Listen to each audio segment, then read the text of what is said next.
IAS തലപ്പത്തെ പോരിൽ വീണ്ടും ഫേസ്ബുക്ക് പോസ്റ്റുമായി എൻ പ്രശാന്ത് IAS എ ജയതിലകനെതിരെയും കെ ഗോപാലകൃഷ്ണനെതിരെയുമാണ് പോസ്റ്റ്. ഉന്നതിയിലെ ഫയലുകൾ കാണാനില്ലെന്ന് ചൂണ്ടിക്കാട്ടി വ്യാജ കത്തുകൾ ഉണ്ടാക്കിയെന്ന് എൻ പ്രശാന്ത് ഈ പോസ്റ്റിൽ പറയുന്നു. ഈ ഓഫീസ് ഫയൽ വിവരങ്ങൾ ഉൾപ്പെടെ പങ്കുവച്ചാണ് ഈ പുതിയ ആരോപണം എന്നതും ശ്രദ്ധേയം. AV ജയശങ്കർ തിരുവനന്തപുരത്ത് നിന്ന് ചേരുന്നു കൂടുതൽ വിവരങ്ങളുമായി. ജയ്, അപ്പോൾ രണ്ടും കൽപ്പിച്ചാണ് പ്രശാന്ത് IAS എന്ന കാര്യം വ്യക്തമാണ്. നേരത്തെ ചീഫ് സെക്രട്ടറി നൽകിയ ചാർജ് മെമ്മോയിലടക്കം വ്യക്തമായി കാര്യങ്ങൾ പറഞ്ഞതാണ്. പ്രശാന്തിന്റെ ഭാഗത്തുനിന്നും വീഴ്ചകൾ ഉണ്ടായി, പരസ്യമായി പല കാര്യങ്ങളും തുറന്നു പറഞ്ഞു.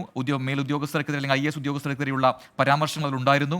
മറ്റൊന്ന്, ഈ സർക്കാർ പരസ്യം അത് വ്യക്തമായ മറ്റു ചില ഉദ്ദേശങ്ങളോടുകൂടി ഫേസ്ബുക്കിൽ പോസ്റ്റ് ചെയ്തു എന്നൊക്കെയുള്ള ഗുരുതരമായ കാര്യങ്ങൾ ആ ചാർജ് മെമ്മോയിൽ ഉണ്ടായതാണ്.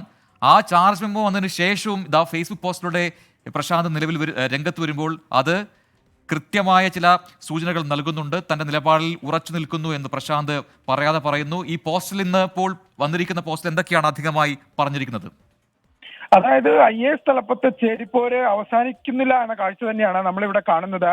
ഇന്ന് ഈ ഓഫീസ് ഫയലുകൾ ഉൾപ്പെടെ വെച്ചുകൊണ്ടാണ് എ ജയതിലകനെതിരെയും കെ ഗോപാലകൃഷ്ണനെതിരെയും പ്രശാന്ത് പോസ്റ്റുകൾ ഇട്ടിരിക്കുന്നത്. ഈ ഉന്നതിയിലെ ഫയലുകൾ കാണാനില്ലെന്ന് ചൂണ്ടിക്കാട്ടി വ്യാജ കത്തുകൾ ഉണ്ടാക്കുന്ന ഗുരുതര ആരോപണമാണ് എൻ പ്രശാന്ത് ഉന്നയിക്കുന്നത്. ഈ ഫയലുകൾ കാണാനില്ലെന്ന് കാണിച്ച കെ ഗോപാലകൃഷ്ണൻ ജയതിലകിന് കത്തയച്ചത് ജൂൺ ജൂലൈ മാസങ്ങളിലാണ്. എന്നാൽ ഈ ഫയൽ വിവരങ്ങൾ പ്രകാരം ഇതിൽ അപ്ലോഡ് ചെയ്തിരിക്കുന്നത് ആഗസ്റ്റ് 1 ഒരേ സമയത്താണ് എന്ന വിവരം അദ്ദേഹം പങ്കുവെക്കുന്നു. ഒപ്പം തന്നെ ഈ കത്ത് അപ്ലോഡ് ചെയ്തിരിക്കുന്നത് എ ജയതിലകന്റെ ഓഫീസിൽ നിന്നാണെന്ന ഗുരുതര ആരോപണവും പ്രശാന്ത് ഉയർത്തിക്കടന്നു. അത്തരത്തിൽ ഈ രേഖകൾ കാണാനില്ല, അത്തരം വിഷയങ്ങളുമായി ബന്ധപ്പെട്ട് ഗോപാലകൃഷ്ണനെതിരെയും ജയതിലകനെതിരെയും വലിയ തോതിൽ ഉള്ള ആരോപണങ്ങളാണ് ഉന്നയിക്കുന്നത്. ഇരുവരും ഗൂഢാലോചന നടത്തി ഈ രേഖകളിൽ കൃത്രിമത്വം കാണിച്ചു ഉൾപ്പെടെയുള്ള അതിഗുരുതര ആരോപണങ്ങളാണ് ഈ ഒരു ഫേസ് പോസ്റ്റിലുള്ളത്.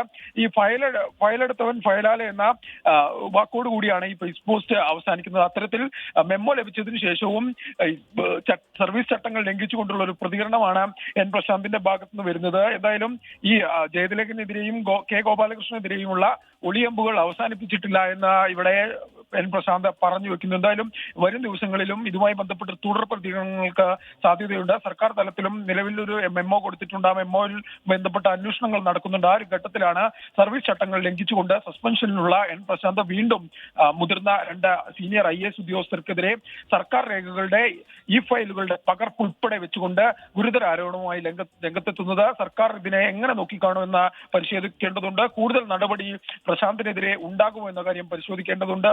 ഒപ്പം തന്നെ പ്രശാന്ത് ഇനി തുടർ പ്രതികരണങ്ങളുമായി തുടർ പോസ്റ്റുകളുമായി ഈ 2 IAS ഉദ്യോഗസ്ഥർക്കെതിരെയും വരുമോ എന്ന കാര്യവും വരും മണിക്കൂറുകളിൽ അറിയാം. എന്തായാലും IAS തലപ്പത്ത് ചേരിപ്പോര്, വിവാദങ്ങൾ, ഒളിയമ്പുകൾ അത് അവസാനിച്ചിട്ടില്ല എന്ന് തന്നെയാണ് എൻ പ്രശാന്തിന്റെ ഫേസ് പോസ്റ്റിലൂടെ വ്യക്തമാകുന്നത്.